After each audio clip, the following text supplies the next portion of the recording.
think that's because of streaming, that genres are collapsing a little bit. Yes, And I know Adam, yes, he's kind of like definitely. a visionary when he thought of it because he was saying that with the future of streaming, everything's going to be niche now. I don't think there'll be, well, that's what he said. There won't be like as many superstars as we're seeing Mhm. now, but people will have their own hardcore fan base that they'll root for. Mm, Facts. Honestly, I mm, agree with mm. that. Streaming has changed so much about music. I could, if I wanted to talk about my thoughts on that whole topic, like it would take hours. But Yeah. definitely, streaming has really contributed to how people consume music these days. We're not really seeing, that rise of that superstar.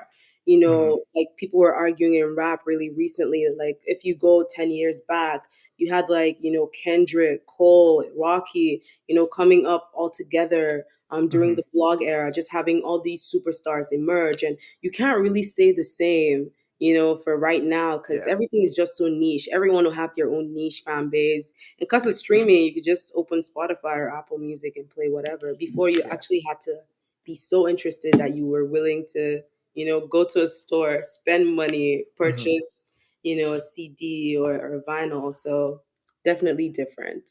Yeah, I have two different thoughts on that. One, I think the niche stuff is awesome. I saw Denzel Curry talk about this, but he says people clown him for his first week sales. But he's like, every single show I go to is sold out, so who cares? And I Exactly. Mm. think that's awesome from a niche standpoint. And then I saw the NBA player JJ Redick talking about this on his podcast that there's no more icons in basketball. There's no Michael Jordan, LeBron James because we know so much about these people and it's a constant 24-hour news cycle. So Mhm.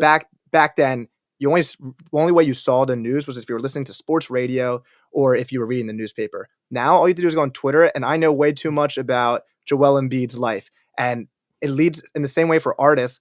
We know too much about Doja Cat and what she does separately. Exactly. And that So that removes from that mystique. The yeah. mystique kind of makes you, you know, gives the artist a different light. Michael Jackson really commented on that there's just an Mhm. era, like an aura of mystique that an artist has to have in order to, be perceived as a superstar. But Yeah. once people kind of know everything, then that level of mystique just ruins everything. That's the formula that Beyonce uses as Yeah. well. Like we don't know anything about her apart from what she chooses to show us. And Mhm. that's why she's still one of like the last superstars because of that aura of Yeah. mystique. We're losing recipes, Yeah. these And days. Kendrick and Cole have been awesome with doing that. Like, I don't even know what Exactly. gender J. Cole's kids are or how many there are. He'll randomly just talk about them on the album and it's like, does he actually have a kid? Because we haven't seen a single picture, I which think Mr. is Morale was cool. the first time like I saw Kendrick had two Yeah. kids. Yeah, I was like, yeah. whoa.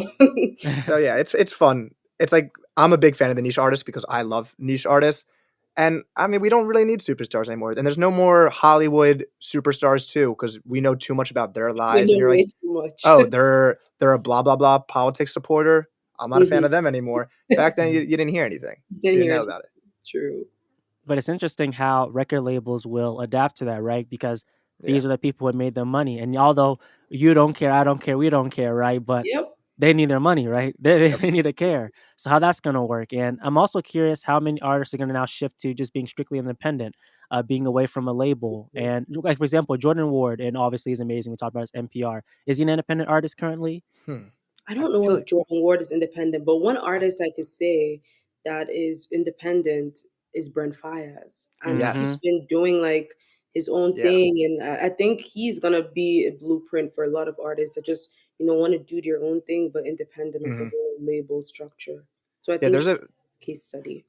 There's a video of how Brent Faiyaz does his touring. It's from years ago, but it showed how using the Spotify metrics, there's super fans, which I believe are people that listen to you like 3 times a day and Oh, purchase like your merch and stuff.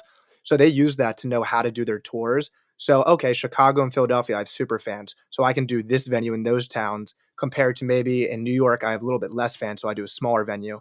So that oh, helps them more efficiently like plan their tours. well, that's really interesting. I actually have never like heard of people using that metric. That's Yeah, cool. I can find the video. I can send it to you after, but it's a really interesting video. Really cool. Yeah, but hopefully that becomes the new wave, That's what I'm hoping, getting um at least getting the masters, the actual entities into the artist's hands Mhm. rather than the labels. And when you see big artists being able to do like Brent Fies and whatnot, hopefully more artists can actually stick to being independent rather than joining the label. And I say this all the time. For example, Drake doesn't even have to be on a label, but he does. Obviously, he's getting a bag. Mhm. But if he He could wanted have, to leave, that could destroy the He whole could industry easily, by like, itself. not be on a label. I mean, it's yeah. Drake. People are gonna Mhm. listen to whatever he puts out, so he Yeah. could easily He do had that. he had the ability to shake stuff up with his last contract, but he ended up re-signing. I know people Mhm. wanted him to. It'd be crazy to see how the industry would react to the largest Mhm. artists shifting.